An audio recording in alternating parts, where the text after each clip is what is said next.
नमस्कार मित्रांनो,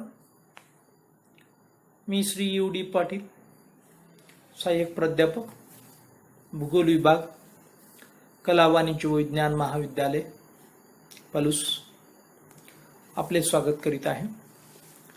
BA भाग 1 सेमिस्टर 2 विज्ञान तंत्रज्ञान आणि प्रगती, paper number 2. Syllabus of science technology and development introduced from June 2018. जून 2018 पासून विज्ञान तंत्रज्ञान आणि प्रगती या अभ्यासक्रमाची ओळख आपल्याला झालेली आहे. मॉड्यूल फर्स्ट डिझास्टर मॅनेजमेंट, आपत्ती व्यवस्थापन. Module second means of communication and information technology, माहिती तंत्रज्ञान आणि संदेशवहन.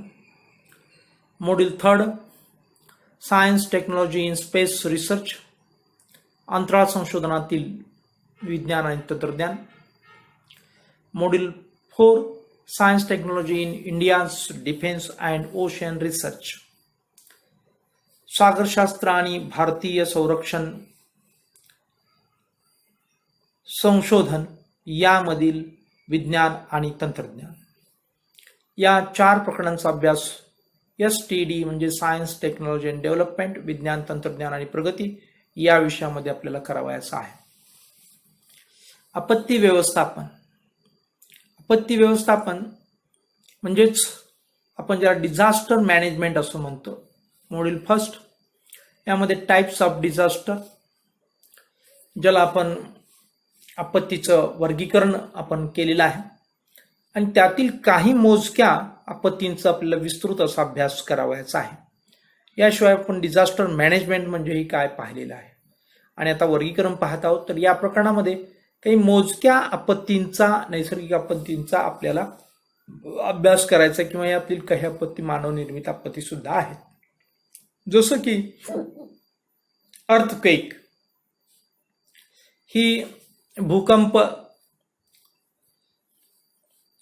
फ्लड, पूर, ड्रॉट, दुष्काळ, फायर, आग, ॲक्सिडेंट, अपघात, क्राऊड, गर्दी हे आपण प्रकार डिटेल अभ्यासणार आहोत. आपण आपत्ती म्हणजे काय पाहिलेलं आहे. मूळ फ्रेंच भाषेतील हा डिझास्टर या शब्दाचा अर्थ आपण पाहिला. Dis meaning bad and aster meaning star, म्हणजे अतर्कमय तारांकित घटना, प्रतिकूल किंवा दुर्दैवी घटनामुळे प्राणी, वनस्पती व मानवी जीवनाची होणारी हानी म्हणजे आपत्ती होय. आणि मित्रांनो, संयुक्त राष्ट्र संघटनेच्या मते सुद्धा आपत्ती म्हणजे अशी घटना की ज्यामुळे अगदी आकस्मिकपणे जीवित, वित्त हानी व अन्य प्रकारची हानी संभवते, त्याला आपण आपत्ती असं म्हणतो. आपत्ती अभ्यासाचे महत्व आपण अभ्यासलेलं आहे आणि आपत्ती अभ्यासाची उद्दिष्टेही अभ्यासली. आपत्ती व्यवस्थापनाचे महत्व आणि जी काही आपत्ती अभ्यासाची उद्दिष्ट आहेत, हे सर्व मित्रांनो आपल्याला विशेषतः आपत्ती व्यवस्थापनामध्ये अत्यंत उपयुक्त असतं आणि म्हणून याचा आपण व्यवस्थितरित्या, सविस्तररित्या अभ्यास केलेला आहे. आणि त्यानंतर मग आपत्ती व्यवस्थापन. आपत्ती व्यवस्थापनाच्या संदर्भात 3 टप्पे किंवा 3 पायऱ्या किंवा 3 आपण अंमलबजावणीच्या स्टेजेस आपल्याला काय करावे लागतात, राबवावे लागतात. त्याच्यामध्ये आपत्तीपूर्व टप्पा, आपत्ती काळातील टप्पा आणि आपत्ती नंतरचा टप्पा, असे 3 टप्पे आहेत. तर आपत्तीपूर्व टप्प्यामध्ये अंदाज घेण्याचा टप्पा एक महत्वपूर्ण असतो आणि नियोजनाचा टप्पा असतो. नियोजनाच्या टप्प्यामध्ये आपत्ती निवारणासाठी सुयोग्य संघटन, मग त्याच्यामध्ये नॅशनल डिझास्टर मॅनेजमेंट असेल, state disaster management, district disaster management, taluka disaster management, अशा वेगवेगळ्या पातळीवरती हे नियोजनाचे टप्पे आपल्याला पाहायला मिळतात. आणि त्यानंतर आपल्याला विविध प्रकारचे निकष ठरवावे लागतात. धोक्याचे इशारे व सूचना देण्याच्या पद्धती आपल्याला निश्चित कराव्या लागतात व संपर्क यंत्रणेची कार्यक्षमता तपासून काही वेळेस पर्यायी अशी संपर्क व्यवस्था आपल्याला उभा करावी लागते आणि यासाठी आपल्याला उत्तम प्रकारचं प्रशासकीय पातळीवरती, समाजाच्या पातळीवरती आणि माहिती समाजाच्या पातळीवरती आपलं प्रशिक्षण आपल्याला कार्यक्रम राबवावा लागतो. त्यामध्ये विशेषतः माहितीचे व्यवस्थापन या संदर्भात ही प्रशिक्षण आपल्याला व्यवस्थितरित्या राबवावं लागतं. हा आपत्ती व्यवस्थापनाचा पहिला टप्पा आहे. आपत्ती काळातील टप्पा जो आहे तो सुटका कार्याचा टप्पा आणि मदत कार्याचा टप्पा. हा आपत्ती काळातील टप्पा आणि आपत्तीनंतरचा टप्पा, पुनर्वसन, पुनर्निर्माण आणि सुधारणा टप्पा. अशा प्रकारे मित्रांनो आपण आपत्ती व्यवस्थापन व्यवस्थितरित्या अभ्यासलेला आहे. आणि त्यानंतर मित्रांनो आपण आपत्ती वर्गीकरण अभ्यासत आहोत. या आपत्ती वर्गीकरणामध्ये आपण पाहिलं अत्यंत महत्वपूर्ण गोष्ट काय पाहिली की आपत्ती वर्गीकरणामध्ये नैसर्गिक आपत्ती आणि मानवनिर्मित आपत्ती अशा दोन आपत्ती आहेत. नैसर्गिक आपत्तीमध्ये पुन्हा दोन आपत्ती पडतात. त्याच्यामध्ये एक भूभौतिक आपत्ती आणि जैविक आपत्ती. या भूभौतिक आपत्तीचे पुन्हा दोन प्रकार तर जैविक आपत्तीचे पुन्हा दोन प्रकार पडतात. भूभौतिक आपत्तीचे भूरूपशास्त्रीय व भूगर्भीय आपत्ती आणि हवामानशास्त्रीय आपत्ती असे दोन प्रकार पडतात. तर जैविक आपत्तीचे आपण प्राणीजन्य आपत्ती व वनस्पतीजन्य असे आपण प्रकार पाडलेले आहेत. तर यामध्ये मित्रांनो आपण भूभौतिक आपत्तीचा भूरूपशास्त्रीय व भूगर्भशास्त्रीय हा पहिला आपत्तीचा प्रकार व हवामानशास्त्रीय हा दुसरा आपत्तीचा प्रकार आपण अभ्यासला. तर मित्रांनो आपण जैविक आपत्तीचे दोन प्रकार आहेत. एक प्राणीजन्य आपत्ती, दुसरा आहे वनस्पतीजन्य आपत्ती. तर प्राणीजन्य प्रकारचे जी काही आपत्ती आहे याचा सर्व आपण व्यवस्थितरित्या अभ्यास केलेला आहे.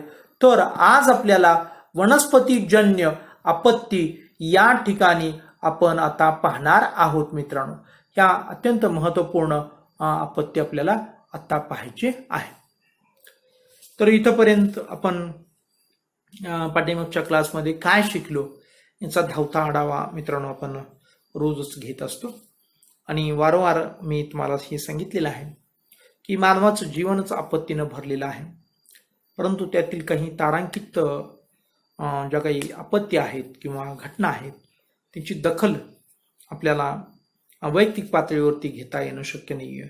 ते आपल्याला सामुदायिक पातळीवरती समुदायाचा समावेश त्याच्यामध्ये करून घेऊन, विविध संघटनांचा समावेश करून घेऊन सरकार पातळीवरती या आपत्ती व्यवस्थापन आपल्याला राबवावं लागतं. आणि ते राबवल्यानंतर आपण आपल्या जीवनातील काही तारांकित ज्या आपत्ती आहेत त्या आपत्तींचं आपण निवारण करू शकतो. अशाच तारांकित आपत्ती ज्या आहेत त्यांचं वर्गीकरण आपण पाठीमागील 2 तास करीत आहोत. त्याच्यामध्ये आपण वर्गीकरणामध्ये महत्त्वपूर्ण गोष्ट पाहिली की 2 प्रमुख आपत्ती आहेत. एक नैसर्गिक आपत्ती आणि एक मानवनिर्मित आपत्ती. नैसर्गिक आपत्तीचे पुन्हा आपण 2 प्रकार केलेले आहेत मित्रांनो. त्याच्यामध्ये एक भूभौतिक आपत्ती आणि एक जैविक आपत्ती. भूभौतिक आपत्तीमध्ये पुन्हा 2 प्रकार आपण मित्रांनो केले. त्याच्यामध्ये आपण भूरूपशास्त्रीय व भूगर्भशास्त्रीय आपत्ती आणि दुसरी हवामानशास्त्रीय आपत्ती. तर मित्रांनो आपण जैविक आपत्तीमध्ये पुन्हा 2 प्रकार केले. त्याच्यामध्ये मित्रांनो आपण एक प्रकार केला की प्राणीजन्य आपत्ती व दुसरा प्रकार केला वनस्पतीजन्य आपत्ती. याचं रिपिटेशन मी जरी 2दा केलं असलं तरी सुद्धा हा भाग अत्यंत महत्त्वाचा आहे. म्हणून आपण याचा वारंवार उल्लेख मित्रांनो करीत आहोत. आता आपल्याला पाहायचा आहे तो म्हणजे वनस्पतीजन्य आपत्ती. मित्रांनो वनस्पती सुद्धा कधी कधी अर्थात आपत्ती ठरते. कशा प्रकारची आपत्ती ठरते हे आपल्या स्क्रीनवरती दिसतंय पहा. वनस्पती तशा मुख्य अर्थानं जर पाहिलं तर ही आपली जननी आहे. ही आपली तारक असणारी माता आहे आणि सतत आपलं काय करते, पालन पोषण करते किंवा आपलं संगोपन करते किंवा आपलं रक्षण करते. हे आपल्याला परिचित आहे. हा भाग मुद्दाम मी या ठिकाणी नामोल्लेख करतोय की जेणेकरून आपण वनस्पतींचे खूप आभारी आहोत. वनस्पतींचे आपण रक्षण केलं पाहिजे. वनस्पतीचं आपण संवर्धन जोपासना केली पाहिजे. वनस्पतींची आपण लागण केली पाहिजे. या सगळ्या गोष्टी अत्यंत महत्त्वपूर्ण आहेत. कारण मानवी जीवनामध्ये आपण बघतो की आपल्याला जे काही अन्न आहे हे अन्न वनस्पतीपासूनच मिळतं. आपल्याला निवारा आहे तो वनस्पतीपासूनच मिळतो. सर्व प्राण्यांना मिळतो. आणि आपल्याला जे काही अन्न, वस्त्र आहे हे वनस्पतीपासूनच मिळतं आणि निवारा सुद्धा वनस्पतीपासूनच मिळतो. प्रायमरी निवारा वनस्पतीपासूनच आपण घेतलेला आहे. झाडाच्या सावली खाली आपण बसत होतो, झाडाच्या अंगाखांद्यावरती आपण बागडत होतो. आज जरी आपण वनस्पतीपासून दूर असलो, कारण वनस्पतीच आपण शिल्लक ठेवलेली नाहीत, तरी सुद्धा सुरुवातीच्या काळामध्ये आपण अन्न, वस्त्र, निवारा ह्या तिन्ही गरजा आपली वनस्पतीच भागवत होती मित्रांनो. याशिवाय आपल्याला पूरक असणारं जे काही हवामान हे वनस्पतीमुळेच काय होतं, या हवामानाचं संतुलन होतं. याशिवाय मित्रांनो आपल्याला जी काही स्वच्छ हवा, त्यासाठी आता मी सांगितलंच की वनस्पतीमुळेच हे चांगल्या प्रकारचं हवामान मेंटेन होतं. याचबरोबर पहा की आपल्याला एक महत्वपूर्ण गोष्ट लागते आणि ती महत्वपूर्ण गोष्ट म्हणजे की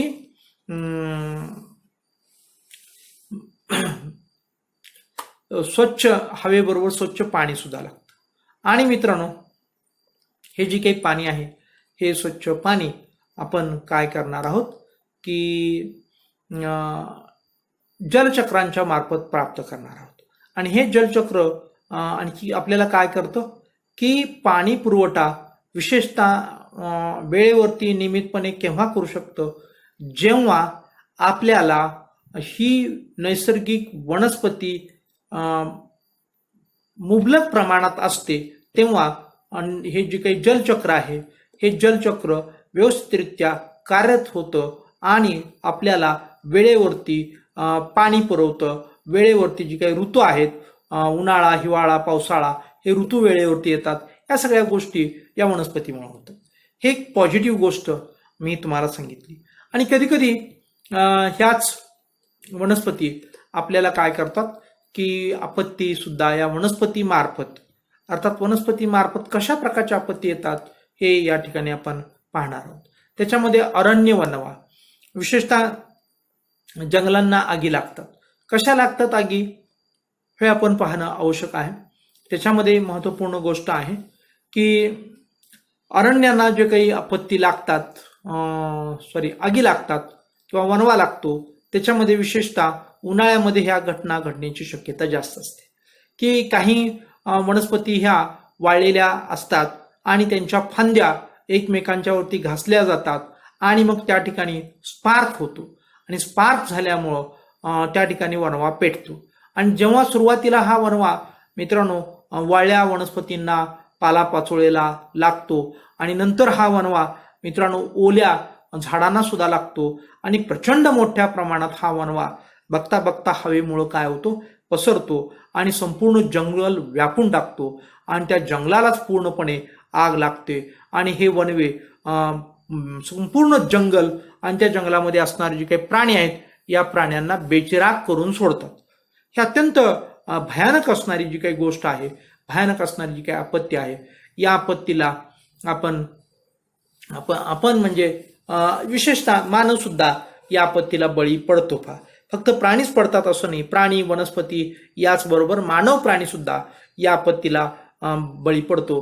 कारण जंगलामध्ये सुद्धा मानवाचं अस्तित्व आपल्याला आज सुद्धा पाहायला मिळतं म्हणून अरण्य वणवा ही एक वनस्पतीजन्य आपत्ती आहे त्याच्यानंतरची आपत्ती आहे तण फैलाव. या बाबतीमध्ये सर्व विशेषतः ग्रामीण भागातील मुलांना अधिक माहिती आहे. आपल्यापैकी बरेच लोक हे ग्रामीण भागाशी परिचित आहेत आणि ग्रामीण भागामध्ये एक महत्त्वपूर्ण व्यवसाय चालतो. तो व्यवसाय म्हणजे कृषी व्यवसाय. आणि या कृषी व्यवसायाच्या संदर्भात हे तण फैलाव हा भाग अत्यंत महत्त्वाचा आहे. याला वेळीच जर नियंत्रण केलं नाही तर हा तण फैलाव किंवा तृण फैलाव इतका वाढतो की जी काही आपण पिकं लावतो ती पिकं आपल्याला दिसतच नाहीत, किंबहुना ती मरून जातात आणि फक्त तण शिल्लक राहतं. याला सुद्धा आपण वनस्पतीजन्य आपत्ती असं म्हणू शकतो.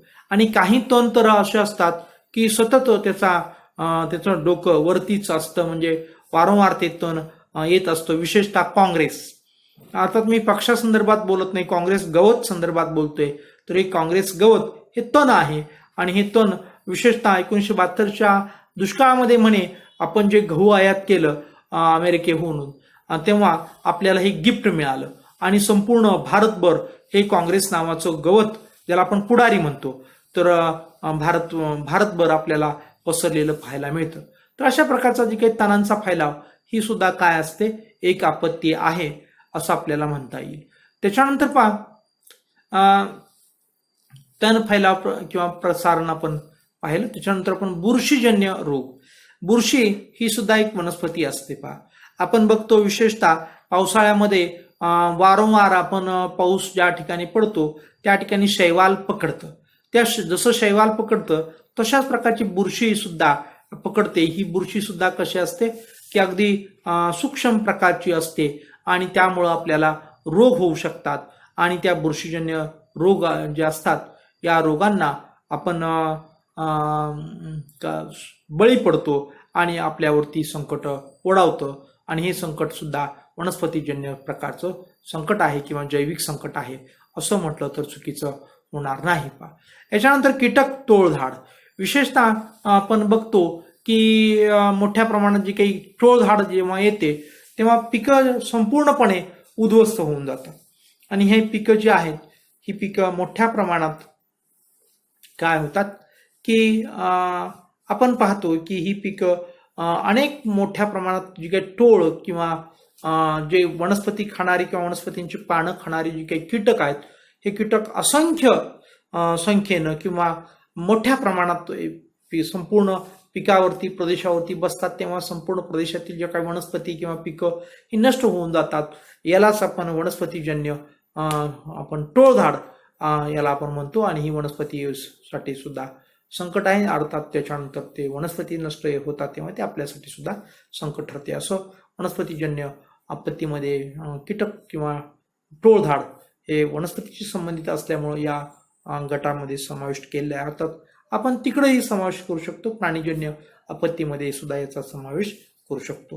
पुन्हा जंगल वनवे. पुन्हा अरण्य वनवे आणि जंगल वनवे एकच आहेत मित्रांनो. हे काही वेगळं नाही. रिपिटेशन या ठिकाणी झालेलं आहे. अशा प्रकारे आपण जे काही नैसर्गिक आपत्ती आहेत या नैसर्गिक आपत्तींचा व्यवस्थितरित्या या ठिकाणी मित्रांनो आपण अभ्यास केलेला आहे. आणि हे आपण जे काही आपत्ती बघतोय तर मित्रांनो यामध्ये आपण या आपत्तीपर्यंत आपण पोहोचूया.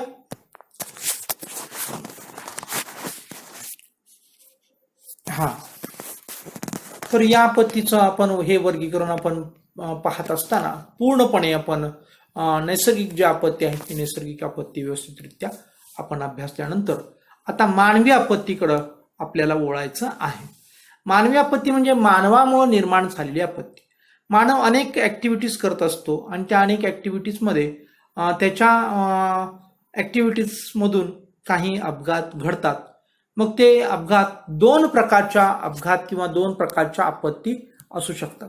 कोणत्या दोन प्रकारच्या आपत्ती असतील तर ते आपल्याला इथं मित्रांनो पाहायचं आहे की मानव निर्मित आपत्तीमध्ये दोन आपत्ती आहेत. पहा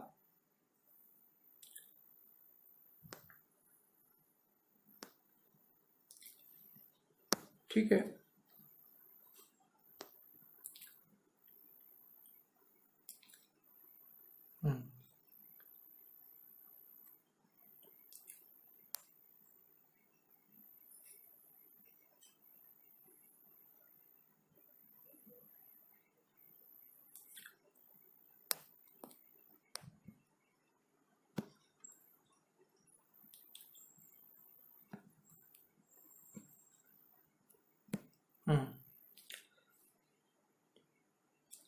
पहा मित्रांनो मानव निर्मित आपत्तीचे दोन प्रकार.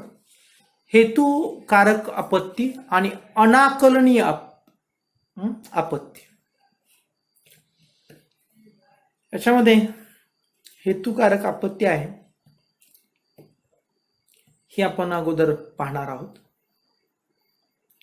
मानव अर्थात याच्यावरती विस्तृत भाष्य आपण करू शकतो की मानव प्राणीही आहे, मानव मानवही आहे आणि मानव असुरही आहे. असुर म्हणजे राक्षस. मित्रांनो जेव्हा मानव प्राणी असतो तेव्हा त्याला आपण प्रकृती असं म्हणू शकतो. आणि जेव्हा मित्रांनो मानव असतो तेव्हा त्याला आपण संस्कृती असं म्हणू शकतो. म्हणजे प्रकृतीमधला मानव, संस्कृतीमधला मानव, म्हणजे मानव प्राणी म्हणजे प्रकृतीमधला मानव, मानव म्हणजे संस्कृतीमधला मानव, आणि शेवटी जो मानव आहे, मानव असुरी मानव, ज्याला आपण दानव पण म्हणतो, तो दानव म्हणजे मित्रांनो त्याचं वर्गीकरण विकृतीमध्ये, विकृत मानव असं आपण म्हणू शकतो. तर हे दोन पायाच्या बुद्धीनं इतर प्राण्यांच्या पेक्षा महान असणाऱ्या या मानवाच्या असणाऱ्या वर्तनानुसार प्रकृतीमधला मानव, संस्कृतीमधला मानव, विकृतीमधला मानव, किंवा मानव प्राणी, मानव आणि मानव दानव म्हणूया, मानव नव्हे दानव, असे 3 प्रकार या मानवाचे आपण करतो. आणि यामधलं विशेषतः की मानवानं आपल्या बुद्धीच्या जोरावरती संस्कृतीचा विकास केला आणि संस्कृतीमध्ये आपलं जीवन सुसह्य होण्यासाठी, आपलं जीवन सुसह्य होण्यासाठी त्यानं मित्रांनो एक महत्त्वपूर्ण काम केलं. ते महत्त्वपूर्ण काम कोणतं असेल तर ते आहे की आपली संस्कृती विकसित केली. म्हणजे बऱ्याच ॲक्टिव्हिटीज त्याने विकसित केल्या. मग ती वसाहत विकसित केली असेल, मग त्याच्यामध्ये ग्रामीण वसाहत असेल, शहरी वसाहत असेल, वसाहतीला पूरक असणाऱ्या गोष्टी विकसित केल्या. मग ते कारखाने असतील, बगीचे असतील, उद्यान असतील, उद्यानामधील फाउंटेन असतील, किंवा मनोरंजनाच्या सोयी सुविधा असतील, या अनेक गोष्टी या संस्कृतीमधील मानवानं केलेल्या आपल्याला पाहायला मिळतात. आणि या अनेक गोष्टी करत असताना मग त्याच्यामध्ये सोयी सुविधामध्ये मग रस्ते असतील, विमानाची वाहतूक असेल, किंबहुना इतरही काही वाहतुकीच्या सोयी सुविधा, जसं आपण ज्याला जलमार्ग म्हणतो, हवाई मार्ग म्हणतो, या सगळ्या गोष्टी असतील, किंवा संरक्षण व्यवस्था असेल, या सगळ्या गोष्टी असतील. या सगळ्या गोष्टी निर्माण करत असताना त्याच्या कळत न कळत मित्रांनो काय होतात, त्याच्याकडून काही चुका होतात आणि त्यातून काही अपघात घडतात. यालाच आपण अनाकलनीय आपत्ती असं म्हणतो. मानव निर्मित अनाकलनीय आपत्ती असं म्हणतो. तर मित्रांनो दुसऱ्या बाजूला ह्या अनाकलनीय जी काही आपत्ती, मानवनिर्मित आपत्ती आहे, ही सुसंस्कृत मानवाकडून होते, ज्याला आपण मानव म्हटलेला आहे, संस्कृतीमधला मानव, त्याच्याकडून होते. तर दुसऱ्या बाजूला एक प्रकार आहे, त्या प्रकारामध्ये आपण पाहतो की हेतुकारक मानव. आणि मित्रांनो यामध्ये आपण जो शेवटचा प्रकार आहे, ज्याला दानव असं म्हटलेलं आहे किंवा विकृत मानव असं म्हटलेलं आहे, जो प्रकृतीमध्ये नाही आहे आणि संस्कृतीमध्ये नाही आहे, तर त्याची जी काही पातळी आहे ही पातळी घसरलेली आहे. तेव्हा तो हेतुपूर्वक विकृतीमधून असुरी कृत्य करतो आणि तो मानवाचा दानव बनतो. त्यातून आपल्याला आग, दहशतवाद, मानवी बॉम्ब, औषध भेसळ, विष प्रयोग, टाळेबंदी, संप, घातपात अशा प्रकारच्या आपत्ती आपल्याला मित्रांनो पाहायला मिळतात. ह्या हेतुकारक आहे, अत्यंत भयानक आहे. तर अशा या 2 आपत्तींचं मी तुम्हाला कोणत्या मानवाकडून कोणत्या प्रकारची आपत्ती घडते हे सांगितलं. तर अनाकलनीय आपत्ती ही सुसंस्कृत मानवाकडून घडते, तर हेतुकारक आपत्ती ही आपल्याला असुरी किंवा दानवी मानवाकडून घडते असं या ठिकाणी मी सांगितलेलं आहे. तर या असणाऱ्या प्रकृती, संस्कृती आणि आपण ज्याला असुरी किंवा विकृती असंही दुसरं नाव आपण देऊ शकतो, विकृती, अशा प्रकारच्या मानवाचं एक उदाहरण देऊन आपण पुढं जाऊया. एक उदाहरण म्हणून मी तुम्हाला सांगतो, हे अत्यंत मानवी जीवनातलं महत्वपूर्ण उदाहरण आहे. विशेषतः आपण जेव्हा आहारासाठी आहार घेतो, अनेक घटनांमधून मित्रांनो आपल्याला या गोष्टी पाहायला मिळतात की अनेक गोष्टींमधून पाहायला मिळतात. तर आपण आहारामधून प्रकृती, संस्कृती, विकृती हे आपण पाहण्याचा प्रयत्न करणार आहोत. जेव्हा तुम्ही आहार घ्यायला बसता, तुमचे मित्र, तुमचे पाहुणे किंवा तुमचा असणारा स्टाफ किंवा तुमचे असणारे कामाच्या ठिकाणचे सहकारी, हे सर्व तुमच्या अवतीभोवती आहेत आणि तुम्ही आहार घेत आहात आणि तुम्ही त्यांना जेवायला या पण म्हणत नाही, त्यांना आपल्या ताटातला घास पण देत नाही, कोणत्याही प्रकारचं आपण औचित्य न बाळगता, एटिकेट्स, मॅनर्स न ठेवता आपण एकटेच भकायला लागलोय, गिळायला लागलोय, खायला लागलोय, तर ही प्रकृती झाली. आहारासंदर्भात पुढचं उदाहरण म्हणजे की तुम्ही आहार घेताय आणि तुमच्या आहार घेत असताना तुमचा मित्र आला किंवा अनोळखी एखादा व्यक्ती आला, तरी सुद्धा तुम्ही त्याला जेवायला बोलवताय, आग्रहानं तुम्ही त्याला खाऊ घालताय आणि खाऊ घालत असताना तुमच्याकडे खाऊ नसताना सुद्धा, आहार ज्यादा नसताना सुद्धा तुमच्या भाकरीतील अर्धी भाकरी त्याला देताय, अर्धी भाकरी तुम्ही खाताय. ही झाली मित्रांनो संस्कृती. आणि विकृती म्हणजे तुम्ही दुसऱ्याचा आहार हिसकावून घेताय. जसं कुत्र्यांना आपण बघतो की त्यांना खायचं काहीतरी सापडलं तर दुसरा कुत्रा, बलवान कुत्रा येतो आणि त्याच्यावरती झडप घालतो आणि त्या कुत्र्याचा सगळा खाऊ पळवून येतो. याला आपण काय म्हणतो? विकृती म्हणतो.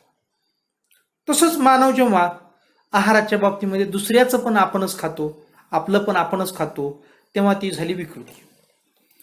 अशा प्रकारे आहाराच्या आधारे मी तुम्हाला प्रकृती, मानवासंदर्भात प्रकृती, संस्कृती आणि विकृती या गोष्टी तुम्हाला समजावून सांगितलेल्या आहेत.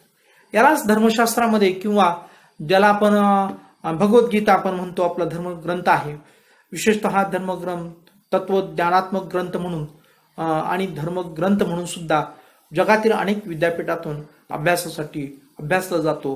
त्यामध्ये विशेषतः ही जी काही प्रकृती, संस्कृती, विकृती याचं वर्णन 3 गुणामध्ये केलेलं आहे. त्याच्यामध्ये प्रकृतीचं जे काही वर्णन आहे ते विशेषतः रजोगुणामध्ये केलं जातं किंवा त्याला रजोगुण असं म्हटलं जातं. आणि संस्कृतीमध्ये जे काही वर्णन आहे त्याचं विशेषतः त्या ठिकाणी आपल्याला सत्वगुण लागू होतो, तर त्याला सुसंस्कृत असं आपण म्हणू, सत्वगुण लागू होतो. तर विकृती जी आहे ती आपल्याला ही तमोगुणाचं दर्शन घडवते. अशा प्रकारे धर्मशास्त्रामध्ये सुद्धा हे वेगवेगळे गुण आपल्याला पाहायला मिळतात. तर या ठिकाणी जी काही अनाकलनीय घटना आहे, ही घटना चुकून मानवाकडून घडते, तर हेतुकारक आहे, ही मानवाच्या विकृतीमधून, दानव प्रवृत्तीमधून, तमोगुणातून विशेषतः घडते. अशा प्रकारे हे मानवनिर्मित जे काही आपत्तीचं वर्गीकरण आहे, या वर्गीकरणाचा जो काही विश्लेषण आहे ते आपण या ठिकाणी पाहिलेलं आहे. आणि प्रत्यक्ष यामध्ये येणाऱ्या ज्या काही गोष्टी आहेत या गोष्टींच्यावरती आपण चर्चा पुढील तासाला मित्रांनो करणार आहोत. या ठिकाणी आपली वेळ संपलेली आहे म्हणून आपण या ठिकाणी थांबणार आहोत. धन्यवाद.